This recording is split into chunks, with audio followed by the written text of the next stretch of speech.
বসে পলিটিশিয়ানদেরকে গালি দিবেন, কাজ করতে গেলে যখন দুর্নীতির খপ্পরে পড়বেন, ঘুষ দিতে হবে, তখন রাষ্ট্রকে গালি দিবেন। আপনার যখন ইলেকট্রিসিটি চলে যাবে, আপনি এই সরকারকে, রাষ্ট্রকে গালি দিবেন। কেন দিচ্ছেন?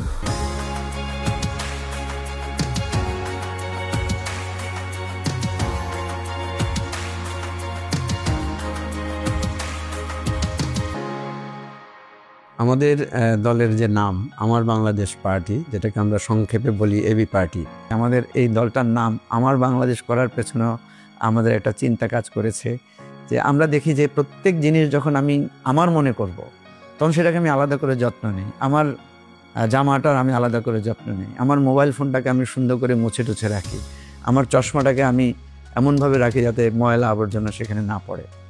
আমার দেশ, আমার বাংলাদেশ যখন আমার মধ্যে ফিলটা আসবে, তখন আমি রাস্তায় ময়লা ফেলবো না, কারণ আমার কাছে মনে হবে এটা তো আমার বাংলাদেশ, এখানে ময়লা ফেলছি। যেখানে সেখানে গাড়ি পার্কিং করছি, তখন আমার মনে হবে যে আমার দেশ তো এটা, এখানে কেন আমি আনঅথরাইজ কাজ করব। তো ফলে আমাদের এই চিন্তাটাও কাজ করেছে যে আমার বাংলাদেশ পার্টি, যেটাকে আমরা সংক্ষেপে বোঝার জন্য বলছি এবি পার্টি, এটার মূল জায়গাটাই হচ্ছে আমরা বাংলাদেশের মানুষের অধিকার সমুন্নত করার, সেবা এবং সমস্যা সমাধানমূলক একটা রাজনীতি আমরা প্রপোজ করব। এবং এটার চমৎকার জায়গা যেটা আমরা পেয়েছি, হাতে নাতে যেটা পেয়েছি, সেটা হচ্ছে এটা কিন্তু অনেক বিভেদকে কমিয়ে এনেছে। আমাদের কথা সকলেই পছন্দ করছে। আমরা এমন একটা কথা বলছি যখন দেখা যাচ্ছে একজন এক্সট্রিম রাইট, একজন এক্সট্রিম লেফট উভয় মনে করছে যে আমরা তাদের কথাই বলছি।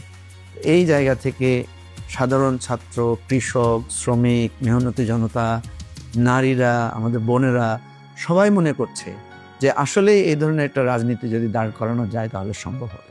সমস্যাটা হয়েছে রাজনীতি করতে আগ্রহী না আমাদের তরুণরা, রাজনীতি করতে আগ্রহী না আমাদের যারা খুব বুদ্ধিজীবী, চিন্তাশীল ব্যক্তিরা আছেন। সবাই আমাদেরকে বলেন যে হ্যাঁ, এটা তো খুব ভালো চিন্তা, আপনারা এগিয়ে যান, আমরা আছি। আমরা তখন বলি যে আমরা কিভাবে এগোবো আপনারা যদি আমাদেরকে সাহায্য না করেন। তো আমরা যখন এভাবে বলতাম, তখন অনেকে আমাদের সাথে এসে যোগ দিয়েছেন। দেখেন, রাজনীতিকে আমরা কেন ঘৃণা করছি? কারণ আমরা ভালো লোকেরা রাজনীতিতে অংশগ্রহণ করছি না। এটা ক্লাসে গিয়ে আপনি যদি জিজ্ঞেস করেন যে ফার্স্ট বয়, তাকে জিজ্ঞেস করেন যে তুমি কি হতে চাও, সে বলবে আমি ডাক্তার হতে চাই, আমি ইঞ্জিনিয়ার হতে চাই, আমি আইটি স্পেশালিস্ট হতে চাই, বা আমি অ্যাডমিন ক্যাডারে জয়েন করতে চাই। কেউ কেউ বলবে আমি বিদেশে পড়াশোনা করতে চাই।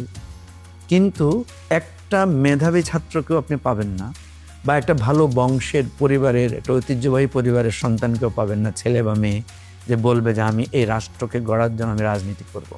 অথচ রাজনীতিবিদরাই সব ডিসিশন মেকার, রাজনীতিবিদরাই এখানে পলিসি মেক করছে। তা আপনি ভালো